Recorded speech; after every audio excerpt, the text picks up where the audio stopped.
Hello, everyone, and good morning. Hope that you're doing well. Thank you for joining us for another morning Dhyana meditation and yoga. I'm using a new microphone today, so I hope that it's working fine. Again, thank you for everyone's patience with trying to add more information and more using different tools by being able to stream it so that the large amount of people can be able to benefit from our practice. So today, let's go ahead and check in with ourselves as we take a moment and scan our body. Let's see how we're feeling as we woke up this morning, what our initial mindset is. It's essential to do this to know where we are. Again, this is mindfulness training and being able to observe without judgment. Just simply we're observing our current state upon awakening. We had just woken up. Sometimes people have spoken to me about having large amounts of anxiety or worry in the morning. Meditation allows us to, Dhyana allows us to be able to acknowledge these things without them being able to, basically controlling our day and setting the stage for our awareness or lack thereof during the day. Doesn't hijack us. So therefore, we just simply acknowledge them as they are. For instance, today I have some things to finish for one of my classes and a big paper for another class. So, there is always that trepidation or concern, but it's important to put things into context. That's what this practice allows us to do. So therefore, as we scan our body, see if there's any part that's tension in your body. There's some tension in your chest, your shoulders. Maybe it's from sleeping, your body's still waking up.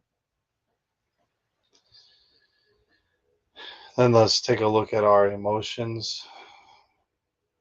How are we feeling? Are we feeling anxious, nervous, etc.? How about our mind? Is it clear? Is it foggy? Is it indifferent? It's important to be able to just watch these things again without judgment, but just observation.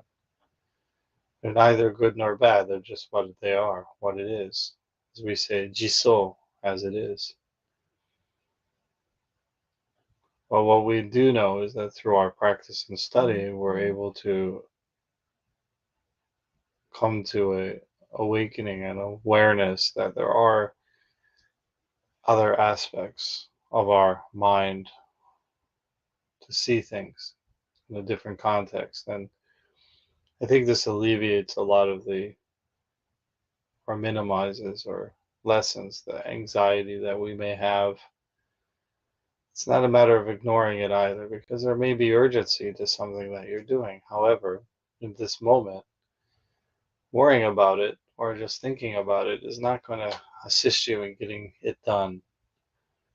What we need to do is have that determination to do what we need to do. And if we're thinking constantly about something, we may be getting in our way of actually creating the proper action that we need.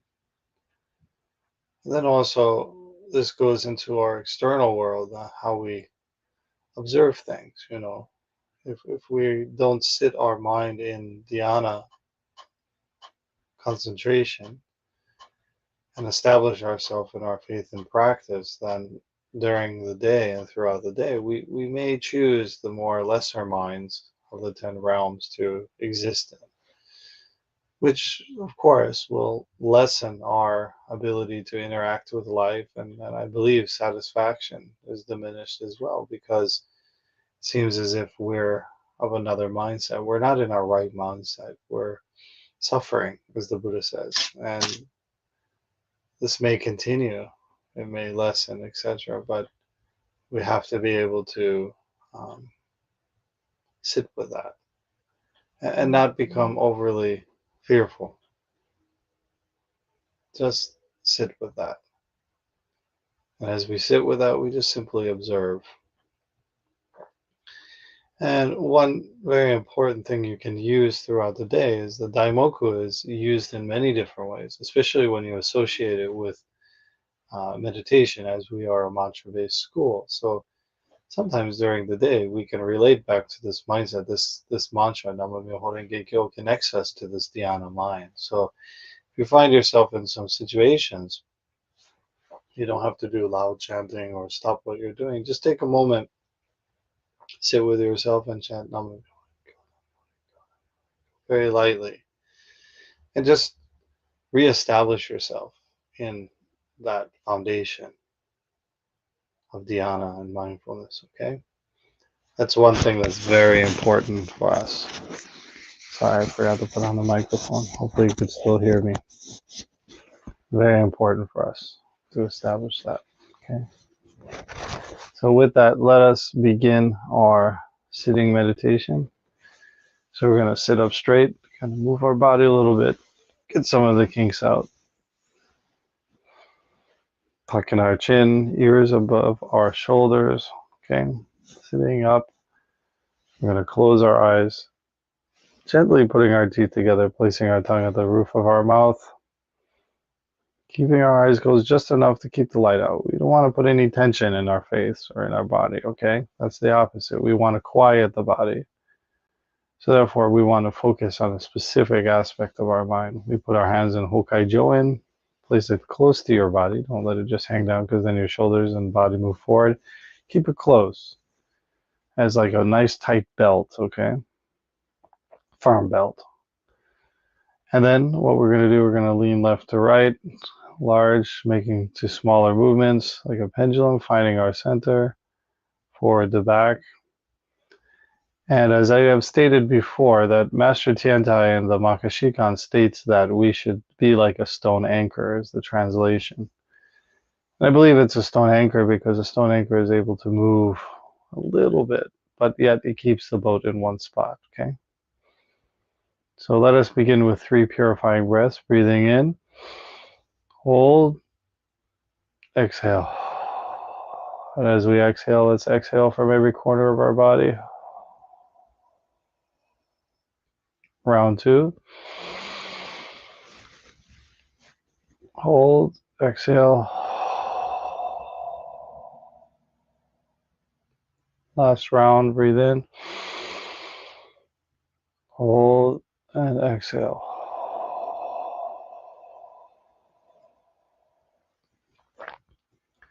Now we're going to close our mouth and again establish ourselves as an anchor. That means we're going to quiet the body by trying not to move as much. We're going to lessen our movement and we're going to begin to breathe through our nose. As we exhale, you may use the mantra Nama Myoho Renge Kyo to stop and focus the mind. And then as we inhale in, simply observing the breath. Let us begin.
Let us release our concentration, bringing our awareness back to our body and our surroundings.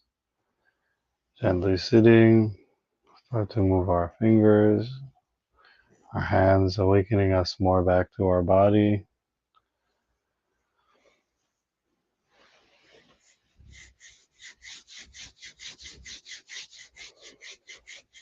Rubbing our hands together, place them over your eyes.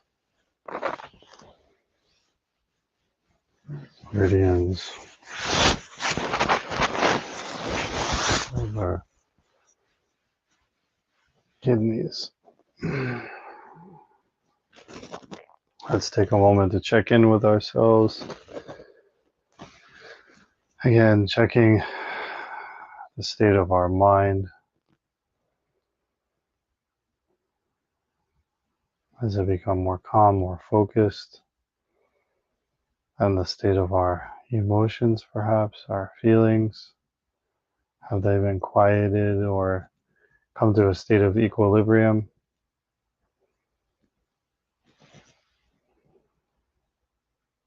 And then our body. Has our body relaxed? Do we feel anything? As I said before, my hands feel warm, energized, and my feet.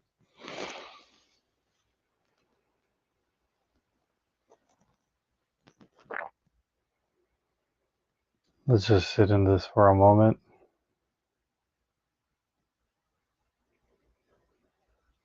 Become familiar with it, that we're able to carry this state throughout the day and know where we need to return when perhaps we feel as if we become unbalanced with our original nature. When we feel overwhelmed, perhaps stress in our body or mind, we can use Nam-myoho Renge Kyo to bring us back to this state.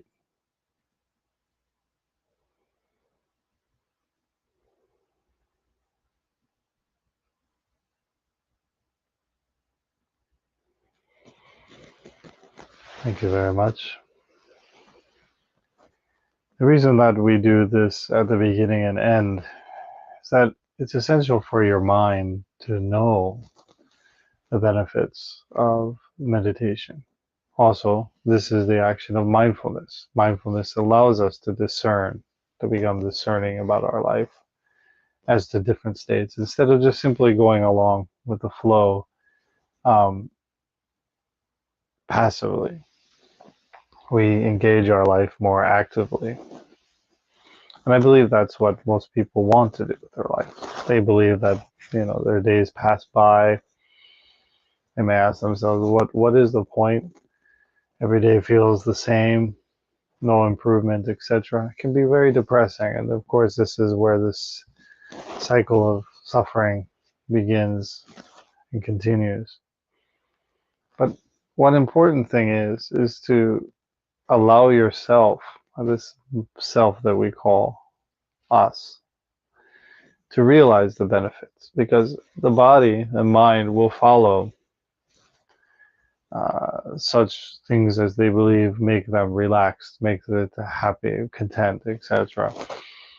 So a lot of people start meditation, but they don't allow their body, their mind to realize the effects of this natural state.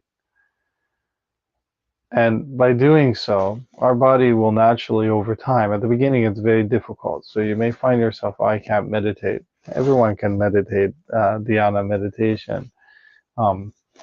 Sometimes it's easier to chant the Daimoku, read the sutra, but sitting meditation also has particular benefits. But the mind and body will only engage in what it considers to be useful. So many people are a prisoner of that. Hence, we have many addictions or things that we believe or our relaxation, our happiness, escaping, going on vacation, just to find out that we bring all of our stuff with us on a vacation. Then the other being that we simply are throughout the day trying to find ways to cope. However, none of them work or are sustainable for a long period of time. So as we realize this mind within ourselves, this dhyana, we can be able to change our focus. Our body will naturally crave um, this state, as opposed to simply craving external things that will cause us to not feel fulfilled. Master Tiantai made a really interesting statement. We may, throughout our life, it is very easy to heal ourselves. We have to buy expensive medicine a long time ago, and even now, maybe not so easily attainable. We may do very expensive things like very expensive vacations or running away, whatever we do. However, the main aspect, the main point of this is that he said, this is something we have that costs nothing, that's easily attainable, easily done with some commitment, some determination, some diligence, and that we have it within ourselves, and that we don't have to ask anyone or pay anyone or anything of that sort. We can find that stillness within ourselves. And that is the reason why we hold today's practice. So I thank very much everyone for joining us. I hope that you were able to hear me and that our equipment is working properly. I look forward to meditating together tomorrow. Namyo Renge Kyo.